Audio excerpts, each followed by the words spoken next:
అలా ఉంటారు పిల్లలు కూడా, ఈవెన్ అలా ఉంటారు పిల్లలు కావచ్చు, ఏజెస్ బట్టి కూడా ఉంటారు మనం చూస్తాం. బికాస్ వాడు స్కూల్లోనే చదువుతాడు, ఇంటి దగ్గర బుక్స్ తీయడు, ఎగ్జామ్లో మళ్ళీ బాగా రాస్తాడు. కొంతమంది అలా ఉంటారు, క్లాస్ రూమ్లో బాగుంటారు, ఎగ్జామ్ వచ్చేసరికి డిఫరెంట్ పర్స్పెక్టివ్లో ఉంటారు వాళ్ళు కూడా. సో ఆ కైండ్ ఆఫ్ వేలో కూడా మనం మీరు ఇంతకుముందు అన్నారు 2 స్కిల్స్ ఇంపార్టెంట్. అది పేరెంట్ విషయంలో ఎలా ఉండాలి, పిల్లల విషయంలో, ఎందుకంటే పిల్లలు ఇలా వెళ్ళడానికి పేరెంట్స్లో కూడా ఆ స్కిల్స్ ఉండాలి, ఆ వేలో. ఎస్ అబ్వియస్గా పేరెంట్స్ అనేటువంటి వాళ్ళండి పిల్లల యొక్క ప్రతి దాంట్లో ఇన్వాల్వ్ అవ్వాల్సినటువంటి అవసరం లేదు, అవ్వకూడదు కూడా. బట్ ఇన్వాల్వ్ అవ్వకుండానే అటువంటి ఎకో సిస్టమ్ని మనం క్రియేట్ చేయగలగాలి. యాజ్ ఎ పేరెంట్గా నేను మదర్ కానివ్వండి, ఫాదర్ కానివ్వండి, నేను ఎప్పుడైతే ఖాళీ దొరికితే అప్పుడు నేను ఫోన్ చూస్తానే కూర్చుంటే పిల్లవాడికి ఎలా వస్తుంది?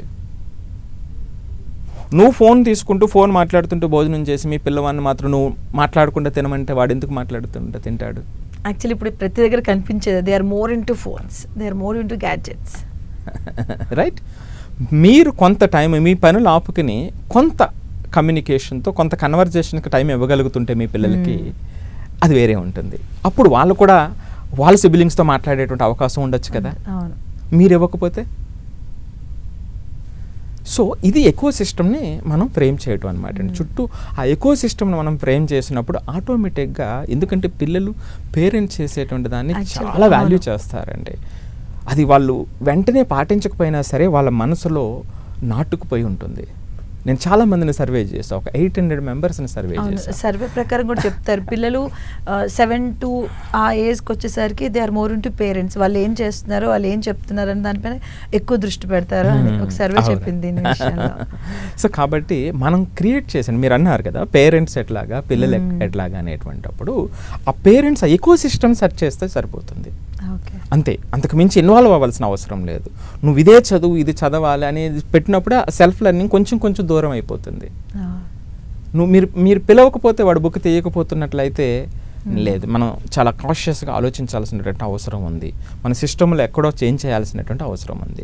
ఇక ఇంకొక పాయింట్ మీరు చెప్పారు, కొంతమంది పిల్లలు ఒక మంచి పాయింట్ ఎంఫసైజ్ చేశారు. వాడు క్లాసులో వింటాడండి, ఇంటి దగ్గర పెద్ద చదవడం, మళ్ళీ వెంటనే రాస్తాడు ఎగ్జామ్స్, వాడు చాలా మంచిగా పెర్ఫామ్ చేస్తాడు అని.